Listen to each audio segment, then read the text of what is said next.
day, everyone. I will be discussing about motivational factors in learning. When we say motivational, how the learners push themselves to learn and how they value learning are the concerns of the motivational factors. We have three topics. First, self-regulation, coordinating cognition, and motivation in learning. Second, classroom and environmental factors, shaping motivation. Focus po tayo dito sa dalawa kasi ang pangatlo, i-discuss po yan ng aking partner later. So, what is self-regulation? What do you think is that? In general, self-regulated learners can be described as active learners who are aware of the skills they possess, proactively seek out information, and take the necessary step to master the knowledge. In short, it refers to a person's ability to master himself. What are the indicators of self-regulation? They are the abilities to, first, set standards for oneself. The second one, monitor and evaluate one's own behavior against such standards, and impose consequences on oneself for one's success or failure. How does self-regulation relate to motivation? A student who is capable of self-regulation is more likely to be more intrinsically motivated because he sets his goals and his standards. He monitors his progress and evaluates his own performance. Means that the student is more motivated because he have a goal and standard in life. A student who is capable of self-regulation is not only capable of regulating his behavior, he is also capable of his own learning. And the four processes involving self-regulation. First, goal setting. Self-regulated learners know what they want to accomplish. When they read or study means that goals kung anong gusto niyang matapos. Also means goal setting is one that they want to pursue to become success. And the second one, planning. Self-regulated learners determine ahead of time how best to use the time they have available for learning. It means it is the best way to easily accomplish their goal. It has a plan that followed to accomplish it well. Diba? First, dapat may goal tayo. Second, may plano sa isang bagay na gusto nating matapos kaagad. And the next, attention control. It is self-regulated learners try to focus their attention on the subject matter at hand and clear their minds potentially distracting thoughts and emotions. It means defocuses. They control themselves to focus on what they're doing. Hindi siya nadidistract sa mga bagay na nakaka-distract sa kanya kasi nakafocus siya sa kanyang ginagawa. Next, application of learning strategies. Self-regulated learners choose different learning strategies depending on the specific goal they hope to accomplish. So yun nga, pumipili siya ng strategies that used to accomplish their goals. Next, self-monitoring. Self-regulated learners continually monitor their progress toward their goals, and they change their strategies or modify their goals if necessary. And the next, self-evaluation. Self-regulated learners determine whether what they have learned is sufficient for the goals they have set. Tingin mo ba may natutunan ka na sa iyong ginagawa? Siyempre, sarili lang natin ang nakakaalam kung tayo ba ay nag-improve or yung goals natin at planned ay naging success ba at may natutunan ba tayo doon. And the next processes the perspective of social cognitive theorists. Self-regulation entails at least 4 processes by Bandoras 1986 and Shank 1989 and Zimmerman 1996. The first of these is standards and goals. As a mature human beings, we tend to set standards for our own behavior. And the second, self-observation. It is an important part of self-regulation is to observe observe oneself in action. And third, self-judgment. People's behavior are frequently judged by others. And fourth, self-reaction. As people become increasingly self-regulating, they begin to reinforce themselves. Then, the cognitive side of self-regulation. What is cognition? It is the process of learning in the broadest sense that includes perception, memory, judgment, and thinking. It is both a mental activity and behavior that provides an understanding of the world arising from biological, experiential, motivational, and social influence. And the cognitive or knowledge concerned with act or process of knowing or perceiving. And the self-regulation, according to Winnie 1995, it involves cognitive processes as well as behavior. And for the number 2 of our topic, classroom and environmental factors shaping motivation. We have 10 ways to motivate students. First, publish student work. Example, seeing one's work in print or posted on the internet as part of a classroom website can be truly motivating. This will allow students to have a goal to work towards, and they can see and share the results of their hard work with others. And number 2, use supporting material and props, like bringing manipulated and props into the class can be truly motivating. Why? Some history teachers have been known to dress up in characters from history like Abraham Lincoln or Theodore Roosevelt, which is always fun for students and teachers alike. However, even just bringing in items like foreign money that can be passed around or posting pictures around the classroom about the topic at hand can be interest building for students.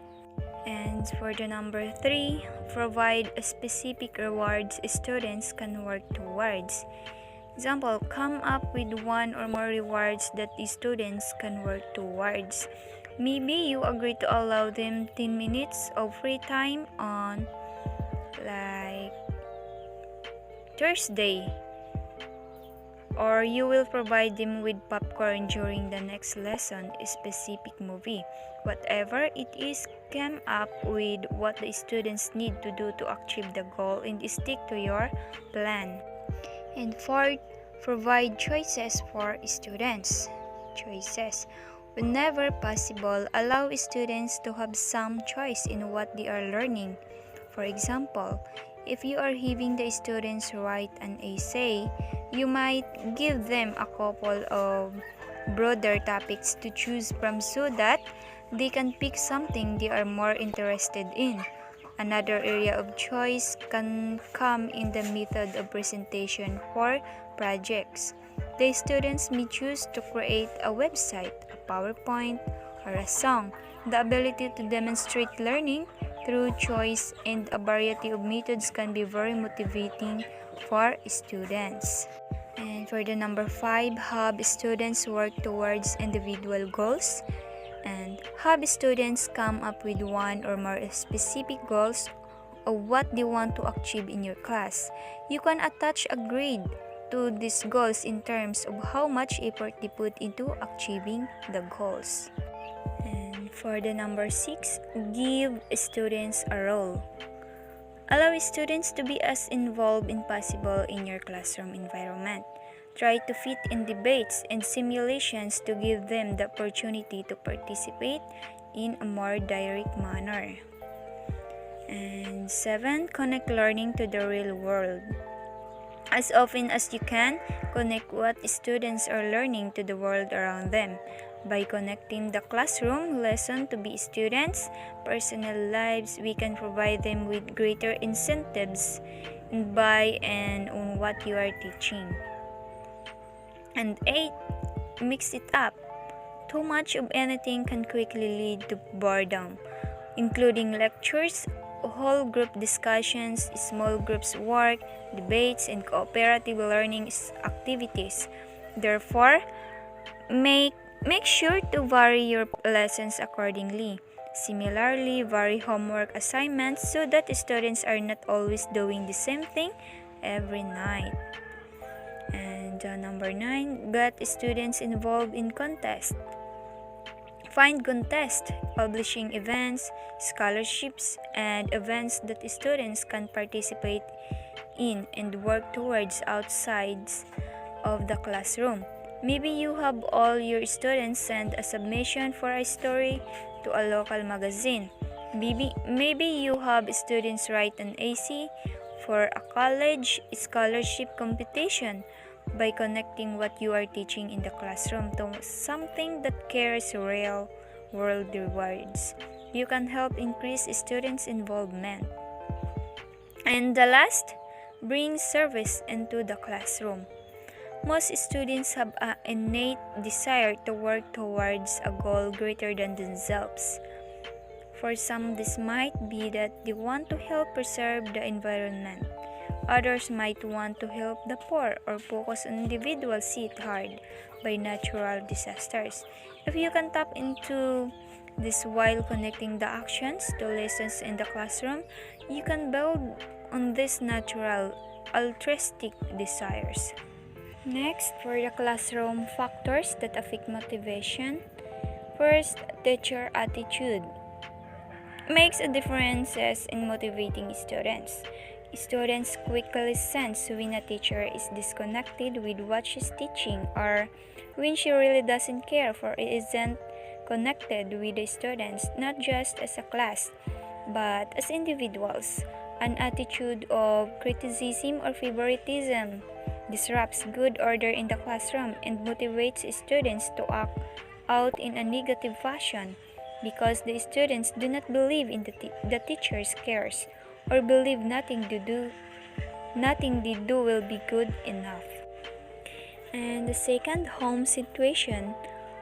Home situations affect students' motivation in the classroom. Why? If students come from homes where they are loved and encouraged, the students will approach classroom work with eagerness and with a willingness to learn. If the students do not have a positive home environment or if the home situation doesn't provide appropriate levels of nutrition and or sleep, students attend school with a disadvantage and a lack of motivation because of physical or emotional problems. And teaching approach. Lectures and recitation of dry facts and figures tend to motivate students not to pay attention and to tune out. A teacher they believe is boring. However, when the students become part of the learning process, learning can become more enjoyable and adaptable to those with different learning styles. Students can be motivated when teachers help them or see what they're learning in a different context. If teaching about a historical figure or event, read stories about the time period, as long as the historical background is accurate. Fiction stories draw students into the historical setting and make the era come alive. When students connect better with what they're learning, they can become more motivated. And interactive activities. Using interactive activities such as having students act out skits or plays on the topic or writing scripts to act out can be motivating factors for positive classroom participation. Also, the use of puzzles, games, special speakers, and bulletin board displays are factors that can affect classroom motivation. Encouraging students to set goals in the classroom can also provide motivation. Next, if environment defined as a subtotal of one's surroundings, then environment factors that affect students' motivation include human as well as non-human factors. The immediate human factors that surround the learners are the teacher, the other student and his or her parents. And the next, teachers' affective traits It is emphasizes his or her affective characteristics or social and emotional behaviors more than pedagogical practice. Some of your teachers were motivating and inspiring, others were not. So we are also grateful to those who motivated and inspired us, and we must be grateful to those who were not as motivating and inspiring, because in that way they also have us become better persons. In the sense, we strengths strives to become better person. Affective characteristics of affective teachers. First, caring. Caring specific attributes that show caring are sympathetic listening to students, not only about life inside the classroom, but more about students' question and concern. Di ba ang guro ay pangalawang magulang na nating mga estudyante? They should listen and be more open-minded to his or her students' problem outside the classroom, because communicating with students is the best way to build a better relationship with students. This will not only help you improve your methods, but also will invite the individuals in your class to assess how much they have learned, as well as affirming the trusting relationships you are trying to develop with your class. And understanding of student question and concerns. If ever the students have questions, it is important the teachers should be knowledgeable to answer it, and also the teachers must be open-minded with that question. And it is also important to know your student individually, their likes and dislikes, because learning more about your peoples as individuals is essential for situations where there may become flat and more, and for building positive detailed in teachers relationships that will see individuals coming to you if they're struggling with anything academically or having any difficulties. And number 2, fairness and respect. These are shown as specific behaviors like treating students as people. Of course, students learn more and behave better when they receive high levels of understanding, caring, and genuineness. Then, when they are giving low levels of them, it pays to treat students as sensitive and aware human beings, avoiding the use of ridicule and preventing situations in which students lose respect in front of their peers. Teachers should not make fun of the students, like throwing bad words to them, because it might be the reason of the students' bad behavior. Practicing gender, racial, and ethnic fairness. The basis for No Child Left Behind passed by 2001. The fact is not all children are treated equally in a school system. Economic background, gender, and often interfere with the learner and teaching process. At the heart of the educational process is the classroom. This is the forefront of equity for all students as well. Teachers learn the basic principles of ethical practice and fairness. No student should fall behind because of gender, social status, or ethnicity.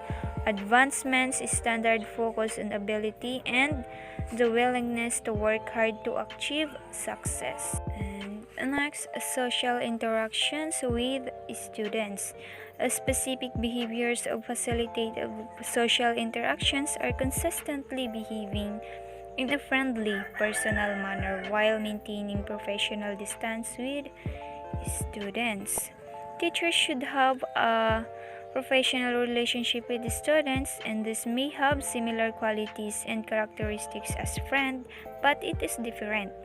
The relationship between the two is unbalanced. Both should be in an equal grounds as deserving and receiving respect.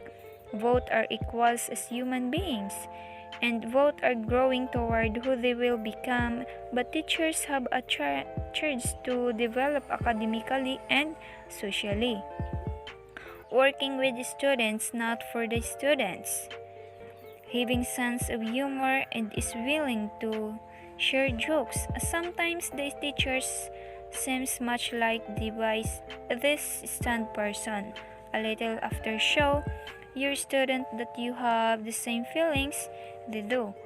And this makes humor trustworthy. The ability to laugh at your own mistakes in particular shows that you are humble and real. And the fourth, enthusiasm and motivation for learning shown in encouraging students to be responsible for their own learning. So as a future educator, we should encourage them to be responsible, to be innovative, and of course remind them of how important education is or how important knowledge is. And setting high standard and assigning appropriate challenges. And the last, positive expectation of students manifested in striving to make all students feel competent and communicating positive expectation to students like they will become successful in the future. And next, classmates, bullying, and need to belong. Students form part of the human environment of the learner. Impact they far out the numbers of teachers in the learning environments. The need to belong is the basic human need. Students who are accepted, the teachers and classmates feel they belong in the class, but those students who did not feel their part of the class look forward to attending and participating in class. At tanong ko sa inyo, bilang estudyante, alam kong ang bawat isa sa atin ay nakaranas ng bulihin. Kaya kung alam mo naman ang pakiramdam ng pasaktan, huwag na lang gawin sa iba. Nasa school tayo para matuto, hindi magbully ng kapwa natin. Kasi based lang sa observation ko marami nang nag-suicide dahil lang sa binuli siya at hindi niya nakayanan kaya nag-suicide. Tingin mo ba makakabuti ang bully sa kapwa? Huwag maging pilosopo sa kapwa. Remember na tayo ay pantay lamang. Parents as part of the learner's human learning environment. The learners spend at least 6 hours in school. The rest he or she spent at home. Parents therefore are supposed to have more opportunities to be with their children than teachers. So the question is, how many of our parents use the opportunity to support their children? Studies. What parents' behavioral traits are supportive of their children's learning? Parents who are supportive of their children's learning are observed to do the following: follow up status, their children's performance, supervise their children and their homework or project, check children's notebook, review their children's corrected set works and test papers, are willing to spend on children's project and get involved in school activities, participate actively in school community projects. So that's all. Thank you at sana may natutunan kayo.